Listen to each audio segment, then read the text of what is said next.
channel. Today I'm going to do a little bit differently. Today I'm going to read to you, and what I'm going to read is chapter 3 from the book of Romans in the King James Bible. I really hope you like this reading video. I do plan on getting more books to do reading from, and just sit back, relax, and listen to the words of God. What advantage then hath the Jew, or what profit is there of circumcision? Much every way, chiefly because that unto them were committed the oracles of God. For what if some did not believe? Shall their unbelief make the faith of God without effect? God forbid. Yea, let God be true, but every man a liar, as it is written, that thou mightest be justified in thy sayings, and mightest overcome when thou art judged. But if our righteousness commend the righteousness of God, what shall we say? Is God unrighteous, who taketh vengeance? I speak as a man. God forbid. For then how shall God judge the world? For if the truth of God hath more abounded through my lie unto his glory, why yet am I also judged as a sinner? And not rather as we be slanderously reported, and as some affirm that we say, let us do evil, that good may come, whose damnation is just. What then? Are we better than they? No, in no wise. For we have before proved, both Jews and Gentiles, that they are all under sin. As it is written, there is none righteous, no, not one. There is none that understandeth, there is none that seeketh after God.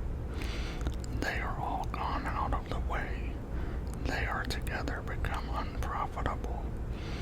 There is none that doeth good, no, not one. Their throat is an open sepulchre, with their tongues they have used deceit. The poison of asp is under their lips, whose mouth is full of cursing and bitterness. Their feet are swift to shed blood. Destruction and misery are in their ways, and the way of peace have they not known. There is no fear of God before their eyes. Now we know that what things soever the law saith, it saith to them who are under the law, that every mouth shall be stopped, and all the world may become guilty before God. Therefore by the deeds of the law there shall no flesh be justified in his sight, for by the law is the knowledge of sin.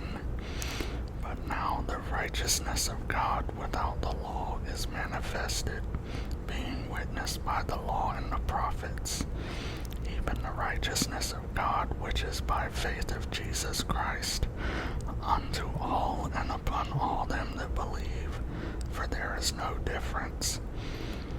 For all have sinned and fall short of the glory of God, being justified freely by his grace through the redemption that is in Christ Jesus, whom God hath set forth to be a propitiation through faith in his blood, to declare his righteousness for the remission of sins that are passed through the forbearance of God, to declare, I say, at this time his righteousness, that he might be just and the justifier of him who believeth in Jesus. Where is boasting then? Is it excluded? By what law? Of works? Nay, but by the law of faith. Therefore we conclude that a man is justified by faith without the deeds of the law. Is he the God of the Jews only? Is he not also of the Gentiles? Yes, of the Gentiles also, seeing it is one God shall justify the circumcision by faith, and uncircumcision through faith. Do we then make void the law through faith? God forbid. Yea, we establish the law.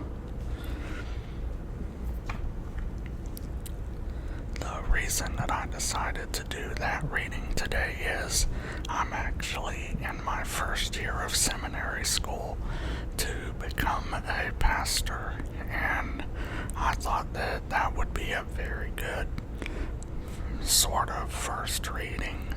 I do have another video where I read the first chapter of a different book a few years ago, and I still kind of like that series, but the Lord has been working in my life a lot in the last couple years, and I feel like I'm being called into the ministry.